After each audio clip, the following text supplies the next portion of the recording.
in Latah County, Idaho, you did willfully, unlawfully, deliberately, with premeditation and malice aforethought, kill and murder Ethan Chapin, a human being, by stabbing him, from which he died. Yes. And do you understand that by pleading guilty, the state no longer has to prove those things because you're admitting those things are true? Yes. On July 2nd, 2025, everything changed in a packed Ada County courtroom in Boise, Idaho. Yes, Kohberger said when Judge Stephen Hippler asked if he killed each victim willingly, unlawfully, deliberately, and with premeditation and malice with forethought. So as to count one burglary, the state would have to have proven that on or about November 13, 2022 in Latah County, Idaho, you unlawfully entered a residence located at 1122 King Road in Moscow, Idaho, with the intent to commit the felony crime of murder. As to count two, the state would have had to have proven that on or about that same date in Latah County, Idaho, you did willfully, unlawfully, deliberately, with premeditation and malice aforethought, kill and murder Madison Mogen, a human being, by stabbing Madison Mogen, from which she died. As to count three, the state would have had to have proven that on that same date in Latah County, at that same address, you did willfully, unlawfully, deliberately, with premeditation and malice aforethought, kill and murder Kaylee Goncalves, a human being, by stabbing her, from which she died. As to count four, the state would have had to have proven that on or about that same date in Latah County, Idaho, you did willfully, unlawfully, deliberately, with premeditation and malice aforethought, kill and murder Xana Kernodle, a human being, by stabbing her, from which she died. And then as to count five, also murder in the first degree, that on or about November 13th, 2022, in Latah County, Idaho, you did willfully, unlawfully, deliberately, with premeditation and malice aforethought, kill and murder Ethan Chapin, a human being, by stabbing him, from which he died. Do you understand those things the state would have had to have proven? Yes. And do you understand that by pleading guilty, the state no longer has to prove those things because you're admitting those things are true? Yes. That single word ended 900 days of legal battles, motions, and agonizing uncertainty for the victims' families. Real quick, statistics show that 97% of viewers watching right now aren't subscribed. If you're enjoying this video, take a second to hit that subscribe button. It's free, and it helps the channel grow while bringing more true crime stories like this to you and to others who need to hear them. All right, let's get back to the case. The guilty plea came as part of a deal to avoid the death penalty. Kohberger accepted 4 life sentences plus 10 years for burglary, ensuring he will never walk free again. His sentencing is scheduled for July 23rd. This shocking confession ends one of America's most watched murder cases. In the early hours of November 13th, 2022, University of Idaho students were brutally stabbed to death in their off-campus home in Moscow, Idaho. Madison Mogen, 21, Kaylee Goncalves, 21, Xana Kernodle, 20, and Ethan Chapin, 20, were found dead in what investigators called a targeted attack of unprecedented violence. Bryan Kohberger, a 30-year-old criminology PhD student from Washington State University, was arrested 6 weeks later at his parents' home in Pennsylvania. For over 2 years, he maintained his innocence, pleading not guilty at his May 2023 arraignment. His defense team prepared for what would have been one of the most watched murder trials in American history. Prosecutor Bill Thompson's courtroom presentation revealed the horrifying timeline of events. Phone data and surveillance footage showed Kohberger drove his white Hyundai Elantra to Moscow, turned off his cell phone for nearly 2 hours, and stalked the student's residence at 1122 King Road. At approximately 3 a.m., he entered through a sliding door on the back side of the house. The defendant entered the residence of 1122 through the kitchen sliding door on the back side of the residence, which is the side of the residence that would face the area above where the defendant's car was parked. The defendant entered the residence, went to the 3rd floor, and with a knife, killed Madison Mogen and Kaylee Goncalves. The prosecutor detailed how Kohberger first went to the 3rd floor where he stabbed Madison Mogen to death, leaving a knife sheath next to her body. DNA on that sheath would become the key evidence linking him to the murders. He then killed Kaylee Goncalves, who was sleeping nearby.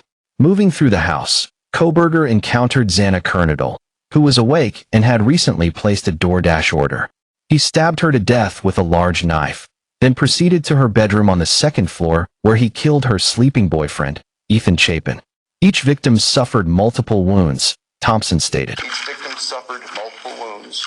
I will state for the record that there is no evidence there was any sexual component or sexual assault on any of the victims. I want to make that clear so there's no speculation. Two roommates, Dylan Mortensen and Bethany Funk, were sleeping in the house but survived. Mortensen later told investigators she saw a man dressed in black holding some sort of container before watching him slip out the same sliding door he had entered. The methodical nature of the crimes became even more disturbing as Thompson revealed Kohberger's actions after the murders. He drove back to his home in Pullman, Washington, then returned to 1122 King Road around 9 a.m., lingering for about 10 minutes before leaving again. When he returned home, he took a selfie wearing all black in his bathroom, giving a thumbs up just hours after the quadruple murder. The investigation that followed consumed law enforcement for weeks. DNA from the knife sheath didn't match anyone in the FBI database, so authorities used genetic genealogy through public ancestry websites to create a list of potential suspects. When they learned Kohberger had driven to his parents' home in Monroe County, Pennsylvania, officials went through their trash and found DNA that matched the sheath. The case revealed disturbing details about Kohberger's behavior. His browsing history included searches for Ted Bundy and the term University of Idaho murders. A former classmate described receiving an oddly formal text from him after meeting at a party. "Hey, I am pretty sure we spoke about hiking trips yesterday. I really enjoy that activity, so please let me know. Thanks." Kohberger's defense team had initially argued he had autism spectrum disorder and that executing him would violate the Eighth Amendment's prohibition on cruel and unusual punishment. They claimed his condition created extremely rigid thinking, and that he simply cannot comport himself in a manner that aligns with societal expectations of normalcy.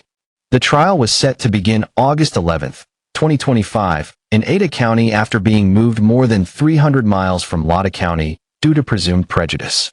But on June 30, 2025, the defense accepted the prosecution's plea deal, avoiding what would have been a lengthy and emotionally devastating trial. The sudden guilty plea brings closure to families who have waited over 900 days for justice.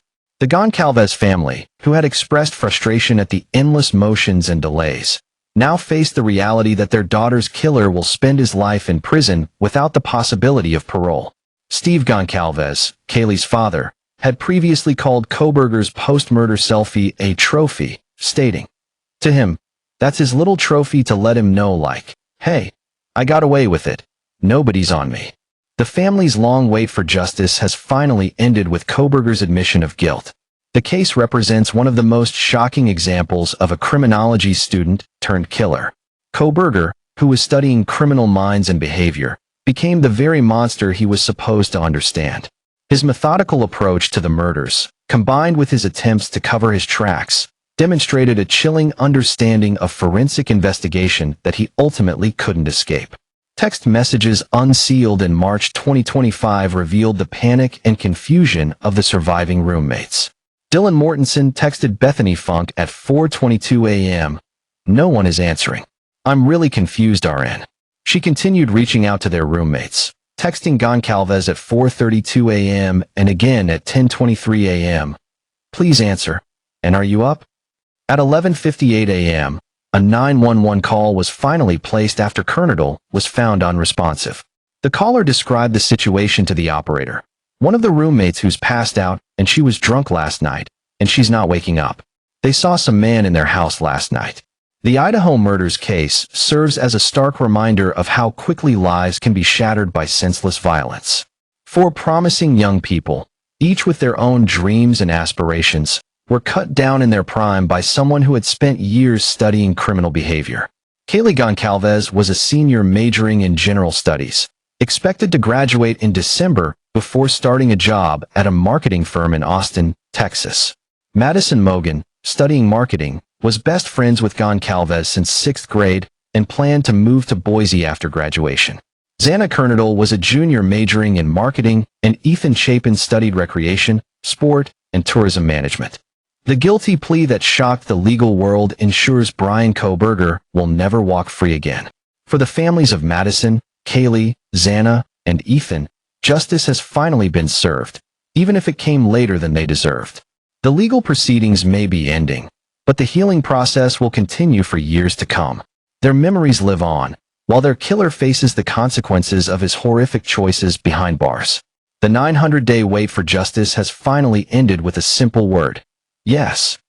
If you think the truth always stays buried, think again.